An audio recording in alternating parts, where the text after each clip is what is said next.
अपना टॉपिक है field effect transistor.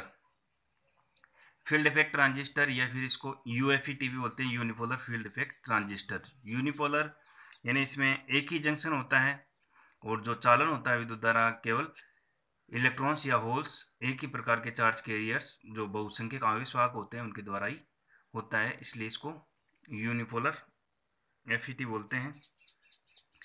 Field effect transistor होता है, इसमें 3 टर्मिनल होते हैं जो कुछ इस प्रकार से होते हैं।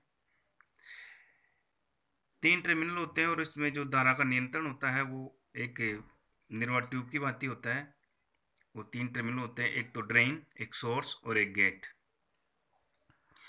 बनाए इसको इस प्रकार से जाता है कि इसको बनाने के लिए एक, जैसे अपन ने एक एन टाइप का जो सिलिकॉन है उसकी परत ली और उसमें दो पी टाइप के मटेरियल वो इंसर्ट करेंगे। जो अपन ने पढ़ा था कि जो पी और एन का जंक्शन बनाने के लिए डिफ्यूज्ड विधि होती है, डिफ्यूज्ड विधि के द्वारा ही इसमें एन टाइप के मटेरियल पी टाइप का मटेरियल इंसर्ट किया जाता है।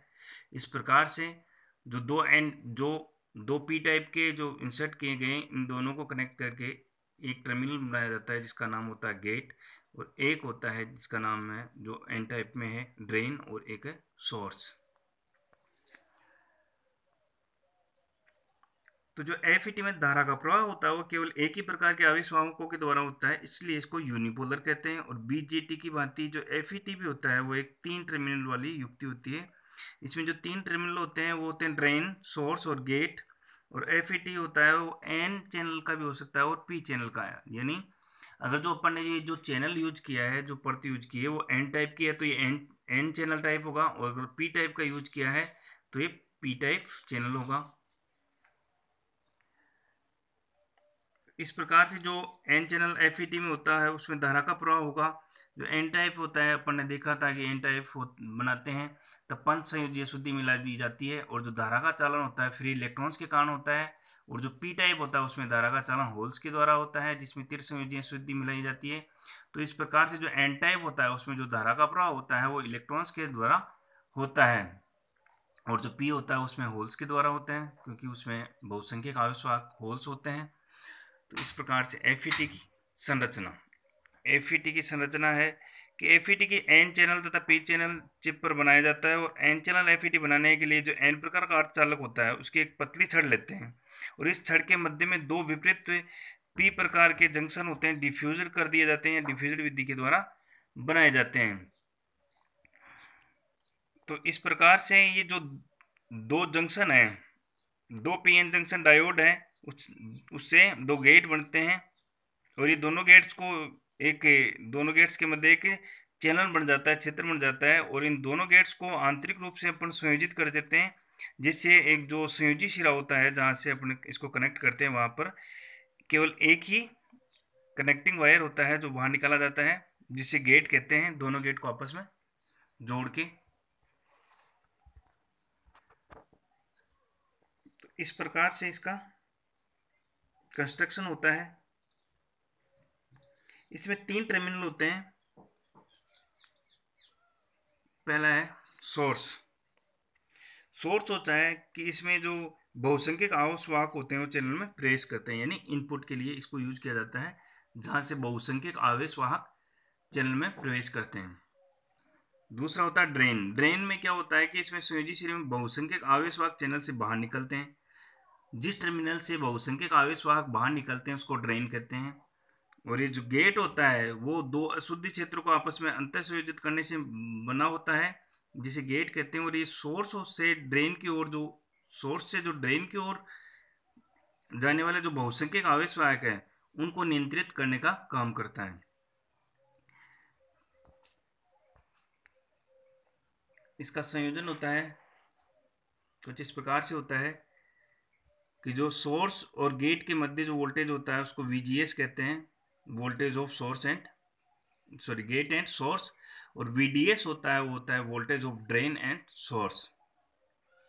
एक एन चैनल टाइप का इसमें एफईटी है जिसको अपन ने गेट को नेगेटिव से कनेक्ट किया है तथा एस को पॉजिटिव से कनेक्ट कर रखा है, और ड्रेन है उसको पॉजिटिव से किया है एक और अन्य बैटरी से।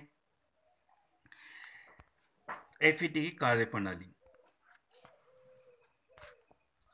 एफईटी होता है उसकी कार्यप्रणाली यानी एन चैनल का जो एफईटी है उसमें जो वोल्टेज स्रोत है बैटरी को ऋण जो नेगेटिव टर्मिनल है उससे ड्रेन को बैटरी के धनात्मक टर्मिनल से जोड़ा गया है। तो इसमें जो गेट होता है उसको हमेशा ही रिवर्स बाइस में रखते हैं। अपन देख रहे हैं कि जो गेट है वह है पी टाइप मटेरियल, और पी टाइप को अगर पी को नेगेटिव बैटरी के नेगेटिव टर्मिनल से जोड़ते हैं तो इसमें इसको अपन जो डायोड होता है वो रिवर्स वाइस में होता है। तो इस प्रकार से हमेशा ही जो गेट होता है उसको रिवर्स वाइस में ही रखा जाता है। जब VGS का मान 0 होता है यानी कोई भी वोल्टेज आरोपित नहीं करेंगे, उस टाइम जो VDS होता है वो आरोपित वोल्टेज का मान उस टाइम पे जो VDS होता है उसका मान 0 होगा। तब इस स्थिति में जो ड्रेन धारा होती है ID उसका मान 0 होता है। और एफईटी की जो कार्यप्रणाली है वो 3 चीज़ों से अपन समझ सकते हैं। अपन ने देखा जो गेट होता है वो ड्रेन और सोर्स वोल्टेज धारा को नियंत्रित करने के लिए काम में आता है। तो इस प्रकार से हम 3 स्थितियां इसकी बनती है कि जब गेट वोल्टेज का मान 0 हो, कि जब गेट वोल्टेज का मान 0 हो यानी जो VDS का मान है वो जैसे जो ड्रेन पर सोर्स के सापेक्ष जो धनात्मक वोल्टेज जो अपन ने आरोपित कर रखा है उसका VGS मान स्थित, तो जैसे VDS का मान भी 0 होगा तो VGS का मान भी 0 होगा। तब क्या होगा कि जो सोर्स से जो ड्रेन टर्मिनल है उसकी तरफ जो ड्रेन धारा प्रवाहित होगी वो ड्रेन से सोर्स की तरफ प्रवाहित होगी,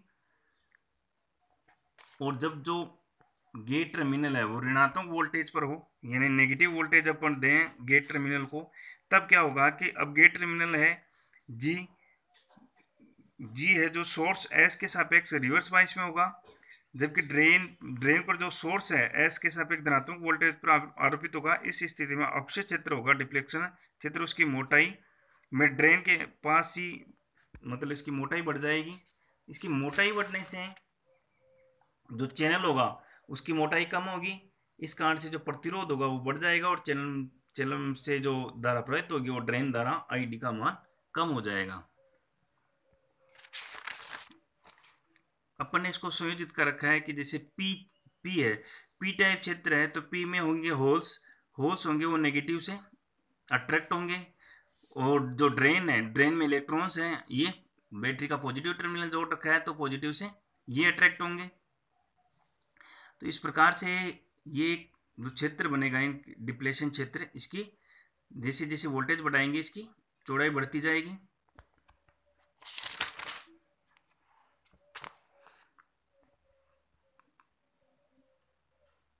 तीसरा अपने पास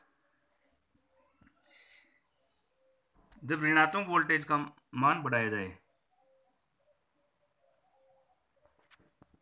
जब ऋणात्मक वोल्टेज का मान बढ़ाया जाए, पहले अपन ने केवल नेगेटिव वोल्टेज दिया था, अब जो नेगेटिव वोल्टेज दिया है उसकी वैल्यू बढ़ाते जाएं, उसका मान बढ़ाते जाएं, तो क्या होगा कि जब अपने जो गेट वोल्टेज है इस पर जो नेगेटिव वोल्टेज अपने लगा रखा है उसके मान बढ़ाते हैं तो दोनों जो अक्षय परत होती है एक दूसरे से जुड़ जाती है।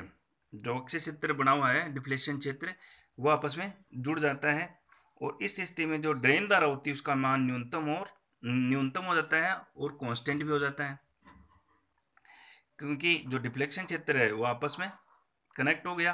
तो इस कारण से जो ये धारा होती है आईडी उसका मान नियत हो जाता है, और जो आईडी का मान जो होता है नियंत्रण वो गेट वोल्टेज द्वारा होता है।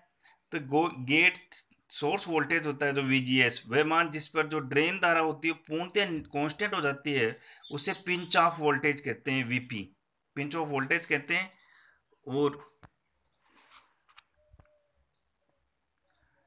ये जो धारा होती है जो चैनल में जो ड्रेन धारा होती है वो अक्षय परत के साथ जुड़े क्षेत्र में परिवर्तन के कारण नियंत्रित होती है, इसलिए इसको ये जो ट्रांजिस्टर होता है उसको अपन क्षेत्र प्रवाहित ट्रांजिस्टर फील्ड इफेक्ट ट्रांजिस्टर कहते हैं। एफईटी के अनुप्रयोग, एफईटी कहाँ का काम आता है, लॉजिक गेट्स में काम आता है, एफएम और टीवी का जो रिसीवर होता है उसमें मिक्सिंग स्टेज पे काम में आता है, कंप्यूटर के मेमोरी में काम में आता है, ऑपरेशनल एम्पलीफायर और ऑडियो एम्पलीफायर में टोन परिपथ में काम में आता है, वोल्टेज वेरिएबल रजिस्टर होता है VVR, उसकी भांति भी ये कार्य करता है। और इलेक्ट्रॉनिक परिपथों में, यंत्रों में जो इनपुट एम्पलीफायर होता है उसके रूप में भी काम में लिया जाता है।